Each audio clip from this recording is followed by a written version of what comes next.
amis, bonjour. Alors vous me voyez à table, tout simplement parce que cette fois-ci c'est la politesse et ses applications. Alors, il faut le dire, il y a 300 citations là, dans l'ouvrage, donc j'arrive pas à les retenir toutes par cœur, mais voilà ce que disait Georges Duhamel dans les Chroniques de saisons amères, c'était en 1949. Les vieilles civilisations se reconnaissent à l'excellence de leur cuisine et au raffinement de leur politesse. Alors on va voir qu'effectivement, il y a bien des raffinements. Il n'y a pas longtemps, une vieille dame que j'aimais beaucoup, qui était une amie de la famille, n'arrivait pas à finir son verre, elle était très âgée, elle avait pris un peu de cidre, elle ne finissait pas. Elle n'a cessé de nous prier de l'excuser de ne pas finir son verre. Elle lui disait, mais c'est pas grave. Elle nous a écrit ensuite qu'elle était désolée, que c'était pas poli, c'était impoli de ne pas avoir fini son verre. C'est dire à quel point on est marqué, si vous voulez, par toutes ces choses qui concernent la politesse. Alors c'est vrai que ma grand-mère avait tout le temps, qui était donc travaillait dans une mairie, comme employée de bureau, elle était tout le temps en train de brandir la baronne Staff, au point que mon grand-père l'appelait la baronne. La baronne Staff, c'était un livre qui avait été fait, comme ces très nombreux livres qui ont existé, j'en ai quelques-uns ici, vous voyez. Alors, c'est pas une baronne, cette fois-ci, c'est une comtesse, savoir-vivre et usages mondains, guide des bons usages, mais il y a aussi des livres récents, savoir-vivre aujourd'hui, les bonnes manières, oser les bonnes manières. Donc les ouvrages sont innombrables et n'ont cessé d'exister avec des conseils adaptés à chaque époque. Alors il y en a qui peuvent effectivement nous faire sourire aujourd'hui. Il y a notamment tout ce qui concerne la voiture. Alors la voiture, c'était d'abord la voiture à cheval. Et cette voiture à cheval, elle n'était pas sans nous poser quelques problèmes dans la façon, si vous voulez, dont il fallait se comporter pour monter dans la voiture. Parce que autrefois, les voitures à cheval ont monté dans la voiture. Alors voilà, par exemple, dans le dictionnaire de la femme, on est en 1900, la place du fond à droite appartient à la propriétaire de l'équipage.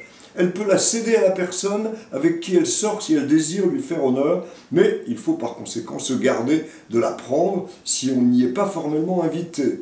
Une jeune fille n'accepte pas qu'un homme âgé, son père ou un étranger, prenne une place de devant, tandis qu'elle occuperait une place du fond. Même plus âgée que ses invités, une jeune fille cédera sa place au fond pour l'offrir. Lorsqu'une jeune fille est mariée, il est d'usage que son père lui cède la place du fond. Vous voyez, ça devait être très compliqué de monter dans une voiture à cheval, mais ces règles-là existent un peu aussi. Vous savez bien, quand il pleut, on doit sortir de sa voiture et ouvrir la porte. Si on a un parapluie, c'est encore mieux à la dame qui va sortir et qui est votre passagère. Alors, dans évidemment les pratiques, vous voyez que nous sommes à table, parce que tout simplement, la table est aussi un lieu très complexe des politesses, des civilisations anciennes. Alors par exemple, couteau à droite, fourchette à gauche. Si c'est en France, en Angleterre, ça serait l'inverse, on mettrait de ce côté-là la fourchette, parce que les écus, les cuissons de la famille étaient là, les armes de la famille. Nous, en France, il était là. Alors, il n'y a pas d'armes de la famille ici, mais bon, ça c'est la tradition française des fourchettes, avec la pointe sur donc, la nappe. Alors, il y a aussi d'autres pratiques, qu'on connaît moins, mais qui existent, on les a fait remarquer, je vous rassure, je ne les ai pas souvent appliqués parce que je ne les connaissais pas du tout. Si vous êtes mécontent du repas, il ne faut pas le faire, mais vous terminez votre repas comme ça, c'est-à-dire la lame en haut, la lame d'ailleurs vers l'extérieur, c'est pour ça que la lame doit être vers l'intérieur, c'est toujours agressif. Donc ça veut dire que vous n'êtes pas content. Si vous êtes très content, alors il faut les mettre en parallèle, à la fin du repas, comme ça. Si vous êtes content, mais ça pourrait être mieux pour renverser la fourchette. Et donc, au moment du repas, si vous voulez arrêter, simplement dire que vous n'avez pas besoin d'un peu plus, vous mettez votre couvert comme ça. Je gage que si vous le faites, il n'y a pas grand monde qui comprendra de quoi il s'agit, mais ça vous permettra de l'expliquer. Alors, ce qu'il faudrait bien sûr ajouter, c'est qu'après le repas arrive l'addition, qui a donné des sketchs mémorables, et l'addition, derrière Muriel Robin, eh ben on va récupérer les mots croisés. Que disent-ils de l'addition?